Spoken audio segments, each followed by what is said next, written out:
प्रिय विद्यार्थियों, हम पाठ 10 का अध्ययन कर चुके हैं जिसका शीर्षक क्या है? कामचोर। पाठ 10 का शीर्षक क्या है?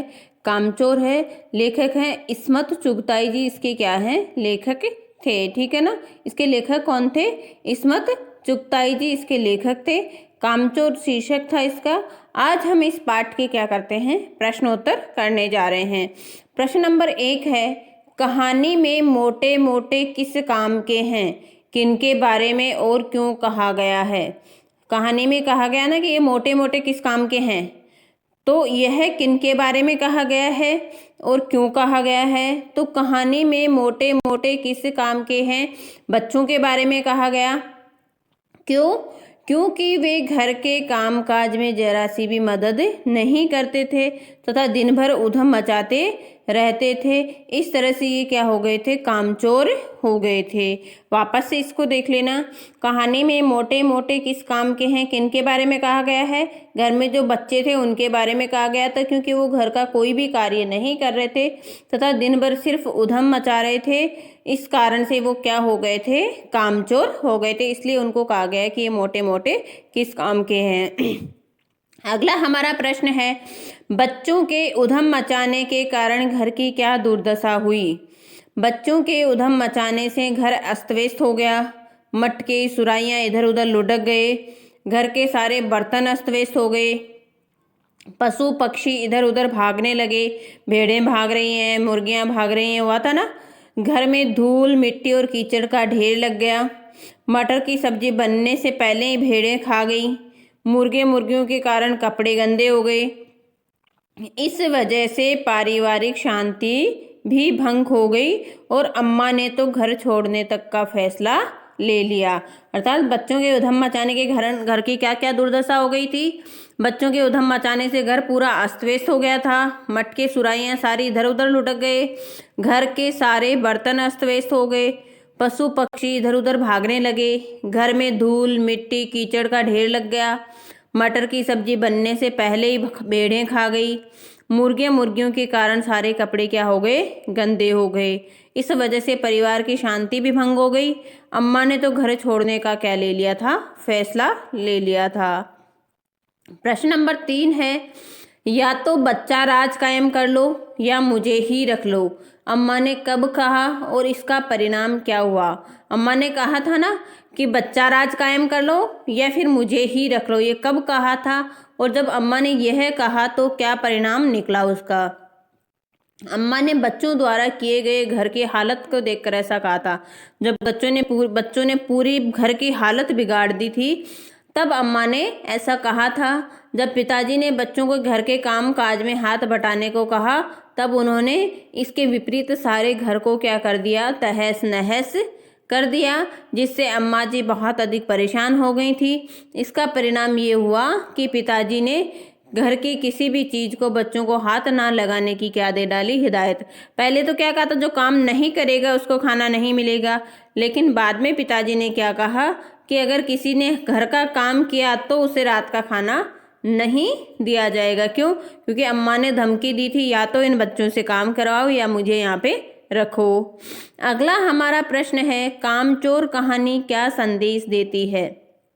कामचोर कहानी से हमें क्या संदेश मिलता है? तो यह एक हास्य प्रधान कहानी है जिससे हमें हंसी आती हो। यह कहानी संदेश देती है कि बच्चों के मतलब जैसे यहाँ पर बच्चों को पहले शुरू से काम करना नहीं सिखाया गया था। घर की हालत उन्होंने इस तरह से क्यों कर दी? क्योंकि उन्हें काम करने की आदत नहीं थी। उन्हें अगर शुरू से थोड़ा थोड़ा काम करने की आदत डालते तो घर की इस तरह से हालत नहीं करते। तो यह संदेश हमें क्या देती है कि बच्चों को घर के कार्यों से अनभिज्ञ नहीं होना चाहिए, अनजान नहीं होना चाहिए। उन्हें उनके स्वभाव के अनुसार उम्र और रुचि को ध्यान में रखते हुए हमेशा काम कराते रहना चाहिए, जिससे बचपन से ही उनमें काम के प्रति लगन और रुचि उत्पन्न हो जाए। काम करने में ऊब महसूस नहीं हो, उबे नहीं वो काम करने से। वापस देख लेना, कामचोर कहानी से क्या संदेश मिलता है? यह कहानी कैसी है? हास्य प्रधान कहानी है और यह कहानी संदेश देती है कि बच्चों को घर के कामों से अनभिज्ञ नहीं होना चाहिए, घर के कार्यों से अनजान नहीं होना चाहिए। उन्हें उनके स्वभाव के अनुसार उम्र और रुचि को ध्यान में रखते हुए काम कराना चाहिए, जिससे बचपन से ही उनमें काम के प्रति क्या हो जाए, लगन हो तथा रुचि उत्पन्न हो, न कि क्या हो, ऊब हो किसी भी काम से करने से। अगला हमारा प्रश्न है, क्या बच्चों ने उचित निर्णय लिया कि अब चाहे कुछ भी हो जाए हिलकर पानी भी नहीं पिएंगे? बच्चों ने ये निर्णय उचित लिया कि अब कुछ भी हो जाए हिलकर पानी भी नहीं पिएंगे। तो हमारे हिसाब से बच्चों द्वारा लिया गया ये निर्णय बिल्कुल भी उचित नहीं था, क्योंकि स्वयं हिलकर पानी न पीने का निश्चय उन्हें और भी कामचोर बना देगा। पहले से वो कोई भी काम ढंग से नहीं कर पा रहे थे, और अगर उन्होंने जो ये निश्चय लिया है उससे तो फिर आगे कोई भी कार्य की उनसे उम्मीद की ही नहीं जा सकती है। उन्हें और अधिक कामचोर बना देगी ये आदत। वे कभी कभी कोई काम करना सीख भी कभी कोई भी काम करना ही नहीं सीख पाएंगे। बच्चों को काम तो करना ही चाहिए, पर समझदारी के साथ में करना चाहिए। बड़ों को उनको काम सिखाना चाहिए और आवश्यकता के अनुसार क्या देना चाहिए, मार्गदर्शन देना चाहिए। तो बच्चों का जो ये निर्णय है कि अब कुछ भी हो जाए हिलकर पानी भी नहीं पिएंगे, ये बिल्कुल भी सही नहीं है। इससे वो क्या बनेंगे, और अधिक कामचोर बन जाएंगे और कोई भी कार्य सही तरीके से करना नहीं सीख पाएंगे। घर के सामान्य काम हो या निजी काम, प्रत्येक व्यक्ति को अपने क्षमता के अनुरूप उन्हें करना आवश्यक क्यों है? घर के जो कोई सामान्य कार्य हो या अपना निजी कार्य हो, प्रत्येक व्यक्ति को अपने क्षमता के अनुरूप उन्हें करना आवश्यक क्यों होता है? हर व्यक्ति को क्यों करना चाहिए? तो अपनी क्षमता के अनुसार काम करना इसलिए जरूरी है क्योंकि क्षमता के अनुरूप किया गया कार्य सही और सुचारू रूप से होता है। यदि हम घर का काम या अपना निजी काम नहीं करेंगे तो हम क्या हो जाएंगे, कामचोर बन जाएंगे। हमें अपने कामों के लिए हमेशा क्या रहना चाहिए, आत्मनिर्भर रहना चाहिए। अपने कार्यों के लिए हमेशा आत्मनिर्भर रहना चाहिए। इसलिए अपनी क्षमता के अनुसार और रुचि के अनुसार हमेशा हमें क्या करते रहना चाहिए, कार्य करते रहना चाहिए। अगला हमारा प्रश्न है, भरा पूरा परिवार कैसे सुखद बन सकता है और कैसे दुखद? कामचोर कहानी के आधार पर निर्णय लीजिए। हमने देखा था कि लेखक का जो परिवार था उसमें बहुत सारे लोग थे, पूरा भरा हुआ परिवार था। तो इसमें भरा पूरा परिवार सुखद तब बन सकता है जब हम उस परिवार में मिलजुल कर कार्य करते हों। भरा पूरा परिवार कब सुखद बन सकता है, जब सब मिलजुल कर कार्य करें। और अगर दुखद तब बनता है जब स्वार्थ भावना से लोग क्या करते हों, कार्य करते हों। जब सब लोग सिर्फ अपने स्वार्थ को पूरा करने के लिए कार्य करते हों तब वह क्या बनता है, दुखद बन जाता है। अगर हम मिलजुल कर के कार्य करें सब, तो वह परिवार कैसा बनेगा, सुखद परिवार बनेगा। कामों की क्षमता के अनुसार विभाजित करने से कहानी जैसी दुखद स्थिति से बचा जा सकता है। अर्थात काम ये नहीं है कि किसी एक के ऊपर ही पूरा डाल दिया जाए। सारे कार्यों को विभाजित करने से, अगर हम कार्यों को सबको क्षमता के अनुसार, रुचि के अनुसार बांट दें परिवार में, बड़े परिवार में, तो जैसे लेखक के परिवार की जो कहानी थी वैसी दुखद स्थिति से बचा जा सकता है। कार्यों को बांटने से किसी दूसरे को काम करने के लिए कहने की जरूरत होगी और तनाव भी उत्पन्न नहीं होगा। भाई कार्यों को बांट देंगे तो ना तो हमें किसी को दूसरे को उसका कार्य करने के लिए कहने की जरूरत होगी और फिर घर में तनाव भी नहीं होगा।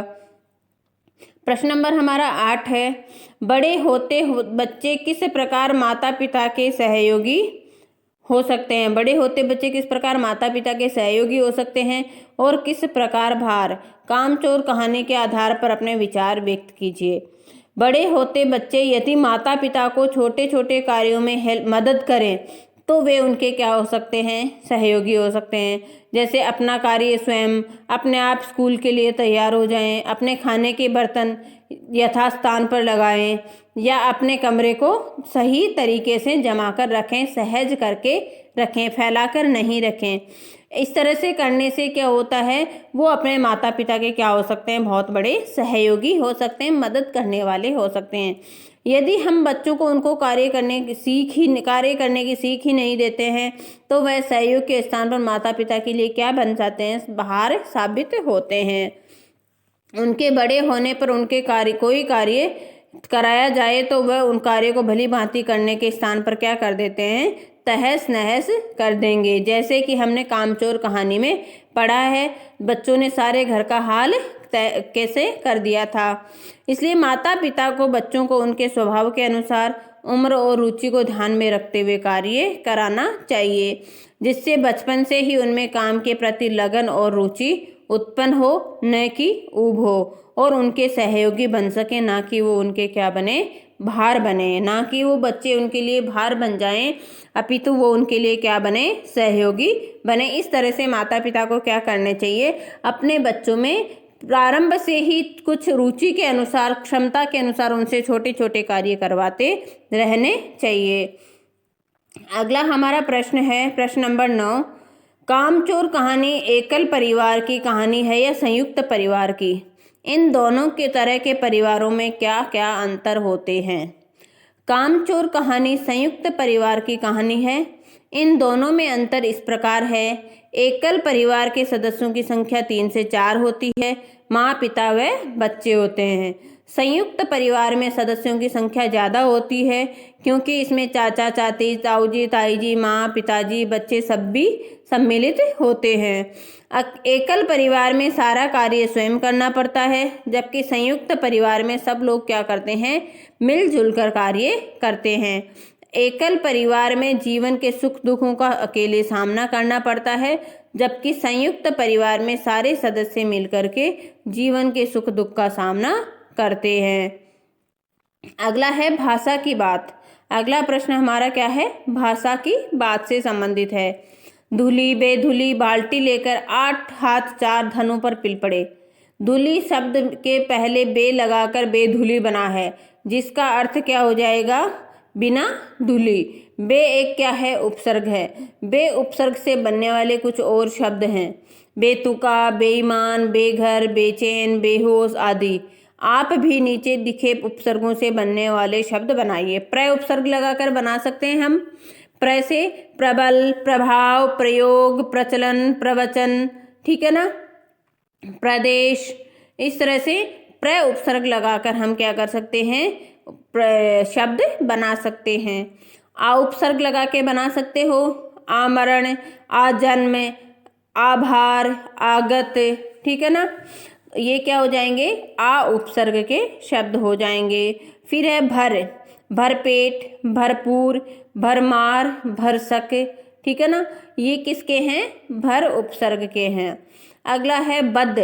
बद का अर्थात बदसूरत, बदमिजाज, बदतमीज, बदनाम, बदतर। इस तरह से हम बद के भी क्या बना सकते हैं, उपसर्ग लगाकर नए शब्द बना सकते हैं।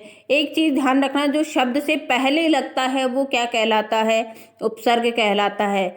शब्द से पहले लगने वाला शब्द क्या कहलाता है, उपसर्ग कहलाता है। और शब्द के बाद में जुड़ करके जब नए शब्द का निर्माण होता है तो क्या कहलाते हैं, वो प्रत्यय कहलाते हैं। तो हमें क्या करना है, शब्द से पहले जोड़ करके उनका नया शब्द बनाना है, तो ये क्या है, उपसर्ग हैं। इस तरह से इस पाठ के प्रश्नोत्तर पूरे होते हैं। आपको अपने नोटबुक में लिखने हैं और मुझे व्हाट्सएप करने हैं, ठीक है। धन्यवाद।